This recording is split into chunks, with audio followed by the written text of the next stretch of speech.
Hi everyone, welcome back to the channel. I'm Jenny from Kern Astrology, and today we'll be exploring one of the most emotionally charged lunations of the year. On July 14th at 5:43 a.m. Eastern Standard Time, the moon aligns with the sun 21 degrees Cancer, beginning a new lunar cycle centered around home, family, emotional security, healing, and reconnecting with what truly nourishes our soul. But this is not your average Cancer new moon. This new moon arrives during Mercury Retrograde, just 2 days after Mercury Cazimi, which exacted on July 12th, 20 degrees Cancer, when Mercury was purified as it traveled through the heart of the sun.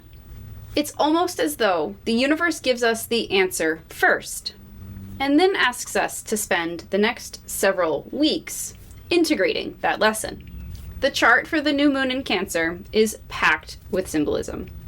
We have a Cancer stellium, Mars and Uranus making history together as they align in Gemini, part of a powerful mutable T-square. There's an equally powerful fixed T-square, and we have the final 2 weeks of the North Node in Pisces, South Node in Virgo, before destiny shifts into an entirely new chapter, themed along the axis of opposition, Leo versus Aquarius. The power of the collective versus the power of the individual. So let's dive in. Let's unpack the Cancer stellium. This new moon joins a stellium in Cancer alongside Mercury Retrograde. The sign of Cancer is the moon's domicile. It governs our roots, ancestry, intuition, our memories, our family, and emotional foundations. Using traditional decans, 21 degrees Cancer falls in the third and final decan of Cancer. Unlike the earlier 2 decans of Cancer that focus on protection and building or establishing emotional security, the moon's own decan is a deeply reflective one. This is where memories become wisdom. It's where emotional experiences are integrated. It's where the past isn't forgotten, but it's transformed. This makes Mercury retrograde especially significant. Rather than introducing entirely brand new information, Mercury helps us remember something that we've always known. Mercury Cazimi on July 12th represents a moment of extraordinary mental clarity. You can think of it as downloading a new software before beginning the installation process. The new moon is where we begin living those realizations. This is where we plant the seeds for the future. With the Sabian symbolism, we want to see where the energy is headed, so we're going to round up to 22 degrees Cancer.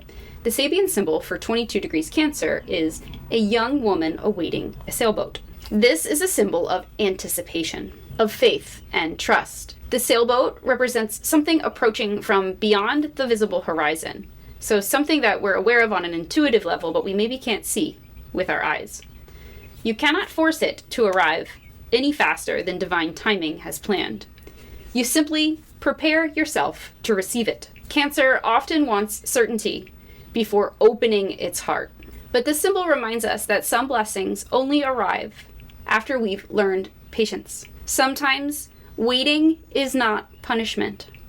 It's preparation. Another fascinating feature of the chart of the new moon in Cancer is its overall shape. It is in a locomotive pattern in which nearly every planet occupies 2/3 of the zodiac wheel, leaving Libra and Scorpio completely empty. Astrologer Mark Edmund Jones described this locomotive pattern as tremendous momentum building. The chart feels like a train charging toward a destination, and trains are very hard to stop once they get going. There's very little neutrality here. Events move while decisions accelerate. Life simply refuses to stay stagnant. What's empty in Libra and Scorpio become the missing lessons.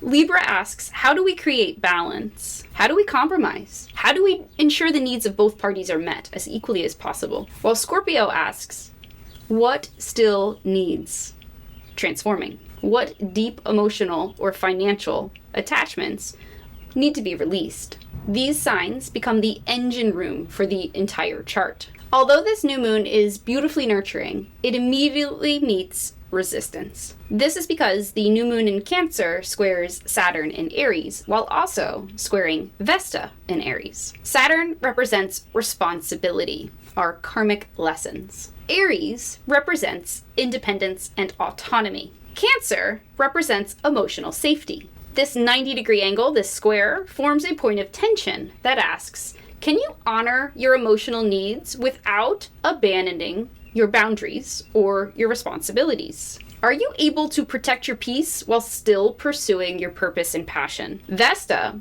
adds another layer. Vesta represents sacred devotion, the sacred flame. The square suggests that we're redefining where our energy belongs. Not every obligation deserves lifelong loyalty. Mercury and the new moon in Cancer also square Pallas Athena in Aries. Pallas governs strategy, pattern recognition, wisdom, and problem solving. Cancer thinks emotionally. It follows the tides of its emotions. Aries thinks immediately, sometimes acting before thinking. This square asks us to pause before reacting. Sometimes the fastest solution isn't the wisest one. Mercury retrograde in Cancer wants reflection before action. We have 2 ears and 1 mouth for a reason. One of the most exciting alignments under the chart of this new moon in Cancer is Mars aligned with Uranus in the first decan of Gemini. This combination electrifies the collective mind. You can expect sudden conversations, unexpected announcements, technological breakthroughs, transportation disruptions, rapid news cycles, and mental breakthroughs. Historically, Mars-Uranus alignments often coincide with explosive collective events because Mars supplies the ignition while Uranus delivers a curveball. Personally, however, this energy can free us from outdated or old ways of thinking that limit us. One conversation can completely change your future. We have the elements of air and fire working together, and from an elemental perspective, air fuels fire. What's remarkable is that Mars and Uranus aren't isolated.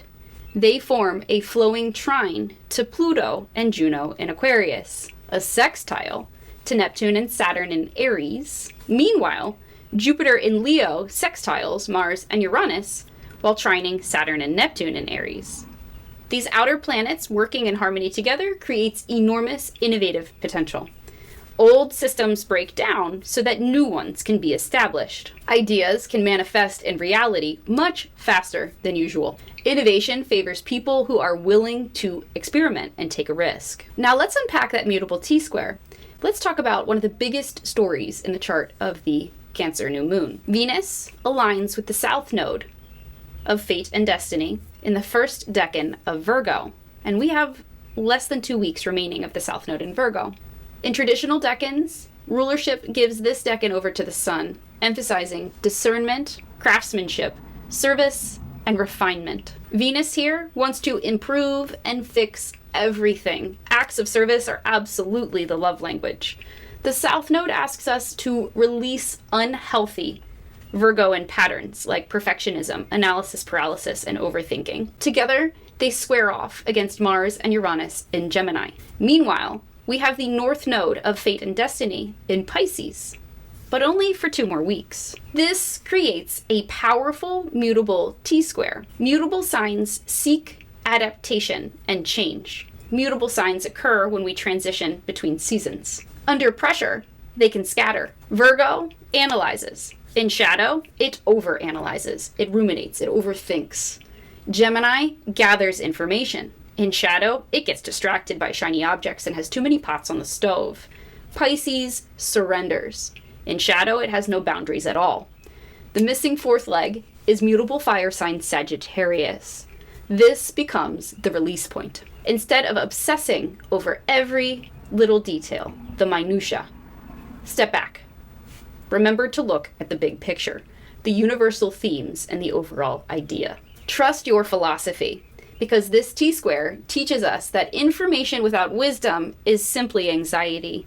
Wisdom comes from perspective, and that perspective can be hard to see when we get tangled in the weeds of the details. This is especially meaningful because we're witnessing the final 2 weeks of the North Node in Pisces. Since January 2025, we've been collectively learning themes and lessons around surrender, faith in divine timing and in a higher power, compassion, empathy, oneness, spirituality, letting go of control. Meanwhile, The South Node in Virgo has exposed perfectionism, burnout, overanalysis, and the illusion that every problem can be solved through productivity. On July 26th, the nodes of fate and destiny enter Aquarius and Leo. The collective story changes dramatically. We'll move away from the Pisces-Virgo axis of healing and discernment, the axis of health, into questions surrounding community versus individual recognition, innovation versus performance, collective progress versus personal identity. This new moon feels like closing one karmic chapter before opening another. The second major configuration is the pattern formed called a fixed T-square. We have Jupiter, 3 degrees Leo, opposing Pluto retrograde aligned with Juno in the first few degrees of Aquarius. Both square off against Chiron, the asteroid of deep soul wounding, 0 degrees Taurus. 0 degrees always marks new beginnings, raw potential, untouched or uncharted territory. Chiron at the very first degree of Taurus exposes wounds around our survival, our self-worth, and our relationship with the material or physical world. Collectively, we're learning entirely new definitions of security and stability. Jupiter expands. Pluto transforms slowly over time. Chiron exposes what still hurts us, even if we're not conscious of it. The missing release point of this fixed T-square falls in what's missing, in Scorpio. Transformation and transmutation becomes the medicine. Scorpio is the phoenix rising from the ashes, transmuting pain into power. Not clinging, not resisting, but allowing necessary endings to make room for authentic power and connections to come in. It's better to be alone than in bad company. Fortunately, Venus and the South Node aligned in Virgo form a harmonious trine to Chiron, 0 degrees Taurus. Healing doesn't always arrive through gaining something. Often, healing comes from finally releasing what no longer aligns. This could be old habits, old standards, black and white thinking, perfectionism, old relationships, people that are critical of you or people that make you feel as though you're not enough, old expectations. The things you've outgrown are often the very things preventing you from starting your next chapter. You have to know when to end things. Finally, the new moon forms a quincunx to Black Moon Lilith in Sagittarius, reminding us that growth often requires adjusting our beliefs that we've fiercely defended. Cancer seeks emotional safety, while Black Moon Lilith in Sagittarius refuses comforting illusions.